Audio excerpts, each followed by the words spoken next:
नमस्कार, news media मंच पर आपका अभिनंदन। मैं हूं देवेंद्र त्रिपाठी। दोस्तों, जैसा कि मौसम तक चैनल पर मैंने कहा था कि साइक्लोन जो बनने वाला है, जिसकी संभावना है, बिपरजॉय नाम होगा, बांग्लादेश ने वो नाम दिया है, वो अरब सागर में डेवलप हो सकता है। जीएफएस और ईसीएमडब्ल्यूएफ मॉडल थोड़ा सा अलग अलग ट्रैक दिखा रहे हैं। ईसीएमडब्ल्यूएफ की तरफ की माने अगर, तो ये गुजरात की तरफ जा सकता है अगर डेवलप होता है। और अगर हम जीएफएस की माने तो जीएफएस थोड़ा सा पश्चिम की तरफ, ओमान की तरफ ले जाएगा। और मैं, अगर मेरी राय लेंगे आप, तो मैं इसके बीच का रास्ता निकालूंगा। ये गुजरात और पाकिस्तान की तरफ जो ईसीएमडब्ल्यूएफ दिखा रहा है, उससे थोड़ा सा पश्चिम में, यानी कि भारत के तटों को प्रभावित करते हुए फिर आगे बढ़ेगा और पाकिस्तान और उससे सटे हुए ईरान की तरफ जा सकता है, अफगानिस्तान को प्रभावित कर सकता है।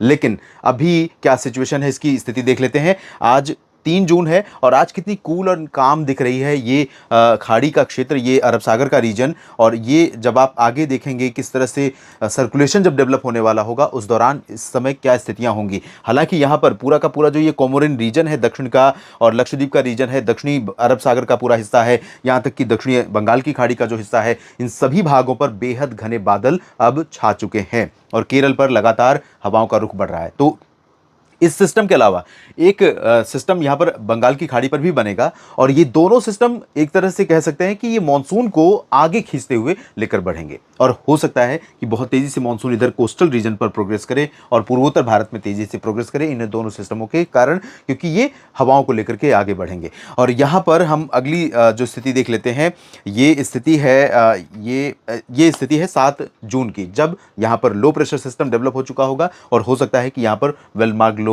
भी बन जाए या फिर डिप्रेशन भी इस दौरान यहां पर बन जाए। ये वाला रीजन हो सकता है। और इस रीजन पर अगर ये सिस्टम बनता है, तो जब आप कोस्टल रीजन पर नजर डालेंगे, भारत के मुंबई से लेकर के त्रिवेंद्रम के बीच में ये पूरा का पूरा जो हिस्सा है, इन सभी भागों पर बादलों का पैच कितना डेंस हो गया है। ये जो डेंस पैच है बादलों का, यही यहाँ पर इंडिकेट कर रहा है कि लगातार बारिश की जो गतिविधियां हैं वो कोस्टल रीजन पर बढ़ेंगी। मॉनसून के प्रोग्रेस होने की संभावनाएं भी सिमिलरली बढ़ेंगी। हालांकि अभी 2 जून को केरल के काफ़ी करीब पहुंचने के बाद 3 जून को मानसून के प्रोग्रेस नहीं हुई है, मानसून में प्रगति नहीं हुई है।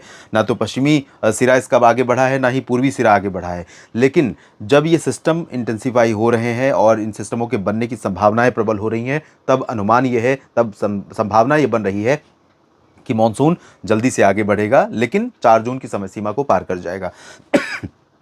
और इसके अलावा जो दूसरा सिस्टम है वो आगे जाएगा म्यांमार की तरफ, और हो सकता है कि वो तूफान न बने। तूफान अगर बनता भी है तब भी, और नहीं बनता है तब भी, भारत पर उसका जो असर है वो पूर्वोत्तर भारत में मानसून को छोड़ करके फिलहाल देखने को नहीं मिलेगा। और ये स्थिति रही लगभग 12 जून की। 12 जून के आसपास की स्थिति है, जब मुंबई के बिल्कुल पैरेलल, समानांतर अरब सागर में रहेगा। और उस दौरान आप देख सकते हैं जो पश्चिमी घाट का हिस्सा है भारत का, यहाँ पर किस तरह से जो भारतीय रीजन है, कैसे इसके प्रभाव में है, कैसे इसके दायरे में है। यानी कि त्रिवेंद्रम से लेकर जब केरल में दस्तक देगा मानसून, उसके बाद मंगलुरु तक पहुंचेगा, कर्नाटक के दक्षिणी भागों तक। और जब उसी समय ये सिस्टम आगे मूव कर रहा होगा, तो उस दौरान पूरा का पूरा पश्चिमी घाट प्रभावित होगा लगातार।